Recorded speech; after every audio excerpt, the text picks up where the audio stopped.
Confidence English private সেন্টারের পক্ষ থেকে 2024 সালের এসএসসি পরীক্ষার্থীদের প্রতি রইল আন্তরিক শুভেচ্ছা এবং অভিনন্দন। আমি এই পৃষ্ঠটিতে সাধারণত গুরুত্বপূর্ণ মডেল কোয়েশ্চেন, বোর্ড কোয়েশ্চেনের ইংরেজি ফার্স্ট পেপার এবং সেকেন্ড পেপার গুরুত্বপূর্ণ আইটেমগুলি বাংলা অর্থ সহকারে বুঝিয়ে দিব।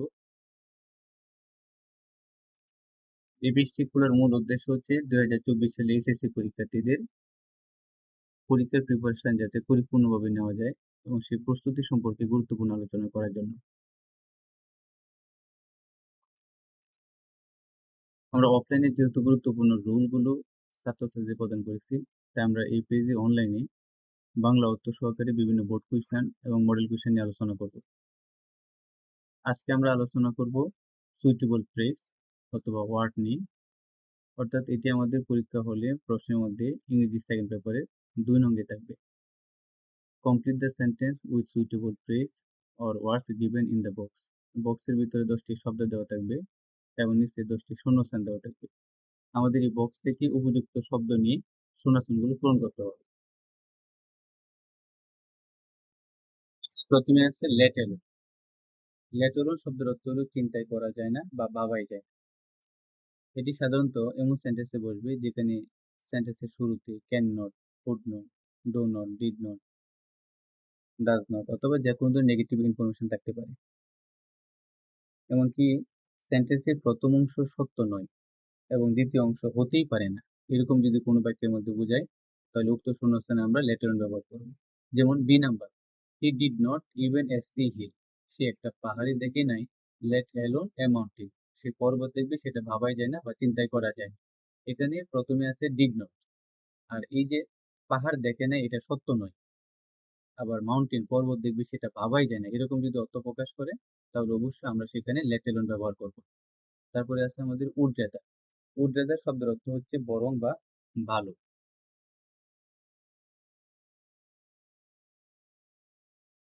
এটি সাধারণত একটির চেয়ে অন্যটির অধিক পছন্দ বোঝাতে উড রেদার বসে। আর আমরা এটা খুব সহজে মনে রাখতে পারি।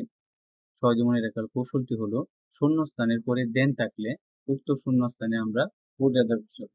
যেমন ডি নাম্বারটা, the poor man would rather starve than beg. গরিব লোকটি উপবাসে থাকবে কিন্তু ভিক্ষা করবে না। এখানে শূন্যস্থানের পরে দেন আছে, যেহেতু এখানে শূন্যস্থানের পরে দেন আছে, সুতরাং আমরা এই শূন্যস্থানে উড রেদার বসাতে পারি। তারপরে আছে হর্স ইট লাইক। এটি সাধারণত কোনো ব্যক্তি বা জিনিসের গুণ জানতে চাওয়া হলে হর্স ইট লাইক দ্বারা প্রশ্ন করা হয়। আর এ ধরনের সেন্টেন্সে কোয়ালিটি অফ অ্যাডজেক্টিভের উল্লেখ থাকে। আর আমরা এটা খুব সহজে মনে রাখতে পারি। সহজে মনে রাখার কৌশলটি হলো শূন্যস্থানের পরে ভার্বের সাথে আইএনজি যুক্ত থাকবে এবং বাক্যের শেষে প্রশ্নবোধক চিহ্ন থাকলে উক্ত শূন্যস্থানে আমরা হর্স ইট লাইক ব্যবহার করতে পারি। সহজে মনে রাখার কৌশলটি হলো শূন্যস্থানের পরে ভার্বের সাথে আইএনজি যুক্ত থাকবে এবং বাক্যের শেষে প্রশ্নবোধক চিহ্ন থাকবে। এমন থাকলে আমরা অবশ্যই হর্স ইট লাইক ব্যবহার করব, অথবা উড ইউ মাইন্ড থাকলে উড ইউ মাইন্ড ব্যবহার করব। তারপর আছে ইট। ইট শব্দের অর্থ হচ্ছে ইহা। এটি সাধারণত তাপমাত্রা, আবহাওয়া, সময়, দূরত্ব ইত্যাদির বস্তুবাচক সাবজেক্ট হিসেবে ব্যবহার করা হয়। ইট যেহেতু থার্ড পারসন সিঙ্গুলার, সুতরাং ইট এর পরে ভার্বটি সবসময় এস অথবা ইএস এ যুক্ত থাকবে। যেমন আমরা এখানে যে নাম্বার দেখতে পারতেছি, ইউ লুক টায়ার্ড, তোমাকে ক্লান্ত মনে হয়। ইট এপিয়ার্স টু মি দ্যাট, এটা আমার কাছে মনে হয় যে ইউ হ্যাভ ওয়ার্কড হার্ড, তুমি কঠোর পরিশ্রম করেছো। এখানে যেহেতু ভার্বের সাথে এস যুক্ত আছে, সুতরাং এই শূন্যস্থানে আমরা ইট ব্যবহার করতে পারি। তারপর আছে হ্যাভ টু।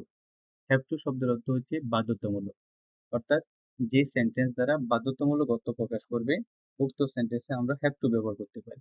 হ্যাভ টু জায়গার মধ্যে হ্যাজ টু থাকতে পারে অথবা হ্যাড টু থাকতে পারে। যেমন এখানে আমরা যে নাম্বারে দেখতে পারতেছি, ম্যানার্স মেক এ ম্যান, আচার ব্যবহার একটা মানুষকে তৈরি করে।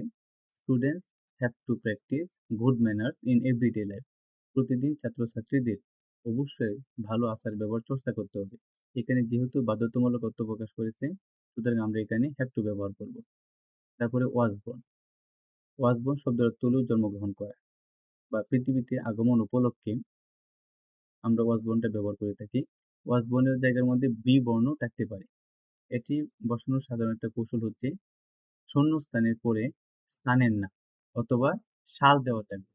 যে সেন্টেন্সে শূন্যস্থানের পরে সাল অথবা স্থানের নাম দেওয়া থাকবে উক্ত শূন্যস্থানে আমরা ওয়াজ বর্ণ ব্যবহার করব। যেমন এই নাম্বারটা, Tareq Ahmed is a renowned teacher. Tareq Ahmed হয় একজন স্বনামধন্য শিক্ষক। হি ওয়াজ born in 1960। তিনি 1960 সালে জন্মগ্রহণ করেছিলেন। তারপর আছে what does dot dot look like. এই শব্দটির অর্থ হচ্ছে এটি কেমন। সাধারণত কোনো জিনিসের বা ব্যক্তির দেখতে কেমন এটি জানতে যখন প্রশ্ন করা হয় তখন আমরা হোয়াট ডাজ লুক লাইক ব্যবহার করি। আর এই হোয়াট ডাজ লুক লাইক বসানোর একটা সহজ কৌশল হচ্ছে কোনো সেন্টেন্সে যদি দুটি শূন্যস্থান থাকে এবং মধ্যে শব্দটা যদি থার্ড পারসন সিঙ্গুলার হয় তাহলে আমরা উক্ত সেন্টেন্সের প্রথম অংশে হোয়াট ডাজ এবং দ্বিতীয় অংশে লুক লাইক ব্যবহার করব। অর্থাৎ কোনো সেন্টেন্সে যদি দুটি শূন্যস্থান থাকে এবং মধ্যে শব্দটা যদি থার্ড পারসন সিঙ্গুলার হয় তাহলে প্রথম শূন্যস্থানে হোয়াট ডাজ এবং দ্বিতীয় শূন্যস্থানে লুক লাইক বসবে। তারপর আছে as soon as. As soon as শব্দের অর্থ হচ্ছে তেনাতে। অর্থাৎ আমরা যখন ভার্বের সাথে তেনাতে যুক্ত করব তখন অ্যাজ সুন অ্যাজ এর অর্থটা আসে। যেমন কেতে না কেতে, যেতে না যেতে। অ্যাজ সুন অ্যাজ সাধারণত দুটি ঘটনার মধ্যে একটি সংঘটিত হতে না হতে অন্যটি সংঘটিত হলে উক্ত শূন্যস্থানে অ্যাজ সুন অ্যাজ বসবে। অর্থাৎ একটা কাজ শেষ হতে না হতে অন্য কাজটা সংঘটিত হলে উক্ত শূন্যস্থানে আমরা অ্যাজ সুন অ্যাজ ব্যবহার করব। আর অ্যাজ সুন অ্যাজ যেখানে বসবে সেখানে আমরা একটা জিনিস দেখবো, অবশ্যই শূন্যস্থানের প্রথম এবং দ্বিতীয় সেন্টেন্সটা একই টেন্সের হবে। যেমন F number, I shall start as soon as possible. আমি যত দ্রুত সম্ভব যাত্রা শুরু করব। ইফ নট, যদি না, I will certainly miss the train, যদি আমি ট্রেন মিস না করি। তাহলে আমাদের এখানে বোঝাচ্ছে যে একটা কাজ শেষ হতে না হতে আমি অন্য একটা কাজ শুরু করব। তারপরে আছে হ্যাড বেটার। হ্যাড বেটার শব্দের অর্থ হচ্ছে বেশি উচিত। যে সেন্টেন্সের মধ্যে বেশি উচিত অর্থ প্রকাশ করবে আমরা সেই সেন্টেন্সের মধ্যে হ্যাড বেটার ব্যবহার করব।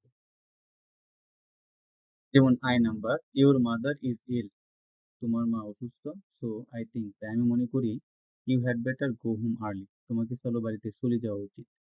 হ্যাড বেটার দ্বারা উপদেশ অথবা আদেশও বোঝায়। যে সেন্টেন্সে উপদেশ অথবা আদেশ বুঝাবে এমন বাক্যের মধ্যে আমরা হ্যাড বেটার ব্যবহার করতে পারি। আই থিঙ্ক, আমি মনে করি, you had better go home early, এই বাক্যের মধ্যে অবশ্যই হ্যাড বেটার বসবে। তারপর আছে দেয়ার। দেয়ার শব্দের অর্থ হচ্ছে সেখানে।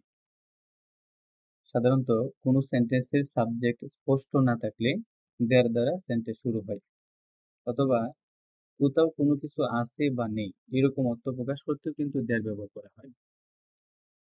যেমন সি নাম্বার, দেয়ার গোজ এ প্রভাব দ্যাট ইউনিটি ইজ স্ট্রেংথ। প্রবাদে আছে যে একতায় বল। তাছাড়া আমরা এই দেয়ারটা আরো সহজে মনে রাখতে পারি। কিছু ভার্ব আছে যার পূর্বে সবসময় দেয়ার বসে।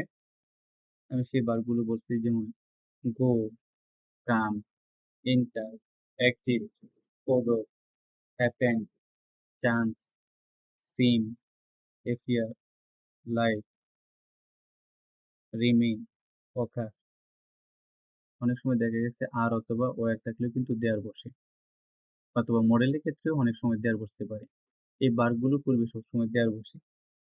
তাছাড়া some, any, no, somebody, anybody, something, anything, nothing ইত্যাদি সাবজেক্ট হিসেবে কিন্তু সবসময় দেয়ার বসে। আমরা এখানে আরেকটি প্রশ্ন সমাধান করতে পারি। যেমন my parents stay in a village then live with us in Dhaka. এখানে এই শূন্যস্থানের পরে দেন আছে।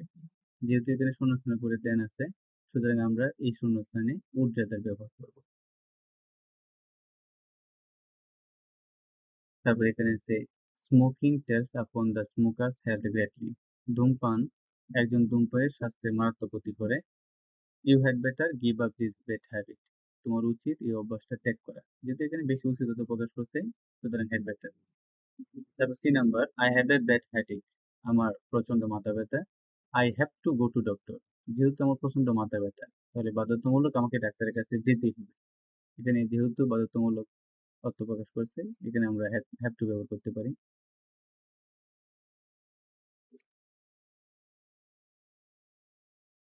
তারপর আছে D number, I went there to meet with him. আমি তার সাথে দেখা করতে গিয়েছিলাম। As soon as I saw him. আমি তাকে দেখতে না দেখতে। I rush to talk to him. আমি তার কাছে ছুটে গিয়েছিলাম কথা বলার জন্য। এখানে একটি কাজ সংগৃহীত হতে না হতে অন্য আরেকটা কাজ সংগৃহীত হয়েছে। এরকম যেহেতু অর্থ প্রকাশ করেছে, এই জন্য আমরা এখানে অ্যাজ সুন অ্যাজ বসাবো। E number, I have never seen A ghost. এখানে প্রথম আছে একটা শূন্যস্থান, আবার দ্বিতীয় আছে আরেকটা শূন্যস্থান। মধ্যে শব্দটা হচ্ছে থার্ড পারসন সিঙ্গুলার, এ গোস্ট। যেহেতু এখানে থার্ড পারসন সিঙ্গুলার অর্থ প্রকাশ করছে, তাই আমরা প্রথম শূন্যস্থানে হট গ্লাস এবং দ্বিতীয় শূন্যস্থানে লুক লাইক বসাবো।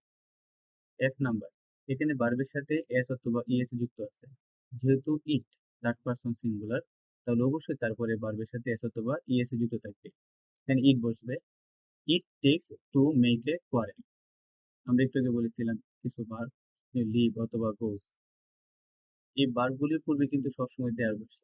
দেয়ার lived a wise man, but he was not well known to all. সেখানে একজন জ্ঞানী লোক বাস করত, কিন্তু তিনি সকলের কাছে পরিচিত ছিলেন না। যেহেতু এখানে লিভ ভার্ব আছে, এই লিভ ভার্বের পূর্বে দেয়ার বসে। 3 number, we have not decided yet where we are going. আমরা কোথায় যাব তার সিদ্ধান্ত এখন আমরা নেই নাই। ইট ইজ হাই টাইম, এটি উপযুক্ত সময়, বুক দ্য টিকেটস। যেহেতু এখানে ফার্স্ট ইনডিফিনিট শব্দটা আছে সেন্টেন্সের পরে, ফার্স্ট ইনডিফিনিট সেন্টেন্স থাকলে আমরা শূন্যস্থানের পরে যদি ফার্স্ট ইনডিফিনিট সেন্টেন্স থাকে, তাহলে আমরা সেখানে ইট ইজ হাই টাইমটা ব্যবহার করব। I number, Victor Hugo was A France noblest and dramatist. Victor Hugo ছিলেন একজন ফ্রান্সের ঔপন্যাসিক এবং নাট্যকার। এখানে শূন্যস্থানের পরে সাল দেওয়া আছে। সাল অথবা স্থানের নাম থাকলে আমরা উক্ত শূন্যস্থানে ওয়াজ বর্ন বসাবো। He was born in 1802। তিনি 1802 সালে জন্মগ্রহণ করেছিলেন। যে number, I have no idea about a foreign country. বিদেশি দেশ সম্পর্কে আমার কোনো আইডিয়া নেই। এখানে দেখেন ভার্বের পরে অবশ্যই কি আছে, শূন্যস্থানের পরে ভার্বের সাথে আইএনজি যুক্ত আছে এবং এই সেন্টেন্সের শেষে প্রশ্নবোধক চিহ্ন আছে। যেহেতু শূন্যস্থানের পরে ভার্বের সাথে আইএনজি এবং প্রশ্নবোধক চিহ্ন আছে, তাহলে আমরা উক্ত শূন্যস্থানে হোয়াটস ইট লাইক অথবা উড ইউ মাইন্ড বসাবো। What's it like living in a foreign country. সবাইকে ধন্যবাদ। এরকম আরো ভিডিও পেতে অবশ্যই আমাদের চ্যানেলটা, আমাদের পেজটি ফলো করতে পারেন। ধন্যবাদ সবাইকে।